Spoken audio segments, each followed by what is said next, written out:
Thrissur തൃപ്രയാറിൽ federal ബാങ്കിന്റെ വ്യാജ mobile app ഉപയോഗിച്ച് തട്ടിപ്പ്. ഡ്രൈവിംഗ് സ്കൂൾ ഉടമയുടെ 4 ലക്ഷം രൂപ കവർന്നത് ജാർഖണ്ഡ് കേന്ദ്രമായി പ്രവർത്തിക്കുന്ന തട്ടിപ്പ് സംഘമെന്ന് സൂചന. തട്ടിപ്പിനിരയായ പിരിങ്ങോട്ടുകര സ്വദേശി പ്രദീപ് കുമാറിന്റെ പരാതിയിൽ തൃപ്രയാർ പോലീസും സൈബർ സെല്ലും കേസെടുത്ത് അന്വേഷണം ആരംഭിച്ചു.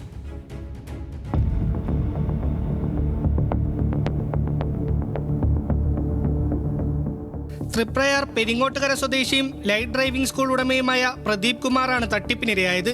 ബാങ്കിന്റെ ആപ്പ് മുഖേന ബാങ്ക് സ്റ്റേറ്റ്മെന്റ് എടുക്കാനായി ശ്രമിച്ചപ്പോഴാണ് തട്ടിപ്പ് നടന്നത്.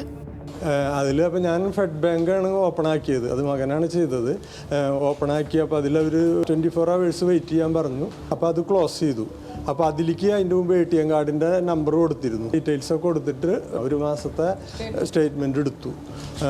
അത് കഴിഞ്ഞൊരു 8 മിനിറ്റ് ആകുമ്പോഴേക്കും എൻ്റെ അക്കൗണ്ടിൽ നിന്ന് റെഡ്നെറ്റ് വഴി 98,000 രൂപയും അതിനുശേഷം 1,92,000 രൂപയും 99,000 രൂപയും ഒരു 8 മിനിറ്റിനുള്ളിൽ അവർ ട്രാൻസ്ഫർ ചെയ്തെടുത്തു. ബാങ്കിന്റെ ഒഫീഷ്യൽ ആപ്പിന് പകരം ഫോണിൽ കടന്നുകൂടിയ വ്യാജ ആപ്പാണ് പ്രദീപ് തുറന്നത്. 8 തവണകളിലായി 4,03,000 രൂപയോളമാണ് നഷ്ടമായത്. ബാലൻസ് പരിശോധിക്കാനുള്ള ശ്രമത്തിനിടെ ഫോൺ ഹാക്ക് ചെയ്ത് തട്ടിപ്പ് നടന്നുവെന്നാണ് സംശയിക്കുന്നത്. ഫെഡറൽ ബാങ്കിന്റെ ആപ്ലിക്കേഷൻ എന്ന് തെറ്റിദ്ധരിപ്പിക്കും വിധം മറ്റൊരു വ്യാജ ആപ്ലിക്കേഷൻ ഉണ്ടാക്കിയാണ് തട്ടിപ്പുകാർ പ്രദീപിനെ കബളിപ്പിച്ചത്. ഒറിജിനലിനെ വെല്ലും വിധം ആപ്ലിക്കേഷൻ പ്രവർത്തിച്ചതോടെ പാസ്വേഡും OTPയും കൈമാറി.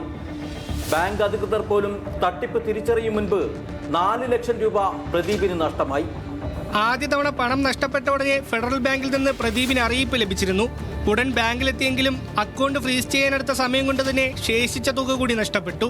ബാങ്ക് അക്കൗണ്ട് ഫ്രീസ് ചെയ്തതിന് ശേഷവും 25,000 രൂപ നഷ്ടപ്പെട്ടതായി പരാതിക്കാരൻ പറയുന്നു. അവിടെ ചെന്നപ്പോൾ അവർ പറഞ്ഞത് ഇതൊരു ലെറ്റർ എഴുതി കൊടുക്കണം, ഇതാക്കാനെന്ന് പറഞ്ഞു. അപ്പോഴേക്കും ഞാൻ വണ്ടി എടുത്ത് വീട്ടിൽ നിന്ന് ഒരു 10 മിനിറ്റ് കൊണ്ട് എത്തിയിട്ടുണ്ടായിരുന്നു. അതിന് ശേഷം അവർ കംപ്ലീറ്റ് ഫ്രീസ് ചെയ്തു. ഫ്രീസ് ചെയ്തതിന് ശേഷം ഒരു 25,000 രൂപ വീണ്ടും അതിൽ നിന്ന് നഷ്ടപ്പെട്ടു.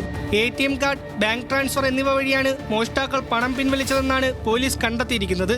ജാർഖണ്ഡിൽ നിന്നുള്ള തട്ടിപ്പ് സംഘമെന്നാണ് പോലീസ് സംശയിക്കുന്നത്.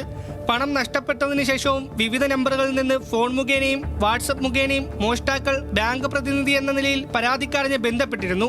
നഷ്ടപ്പെട്ട തുക തിരിച്ചയക്കാമെന്നും അതിനായി ടാക്സ് ഇനത്തിൽ കുറച്ചു പണം കൂടി നൽകണമെന്നുമായിരുന്നു നിർദ്ദേശം.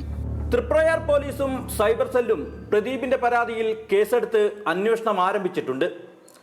നഷ്ടമായ പണം പരമാവധി വേഗത്തിൽ തിരികെ ലഭിക്കുന്നതിന് ആവശ്യമായ ഇടപെടൽ നടത്തുമെന്നാണ് അന്വേഷണ ഉദ്യോഗസ്ഥർ പരാതിക്കാരന് നൽകിയിരിക്കുന്ന ഉറപ്പ്. Levin K Vijayan, news Malayalam, Thrissur.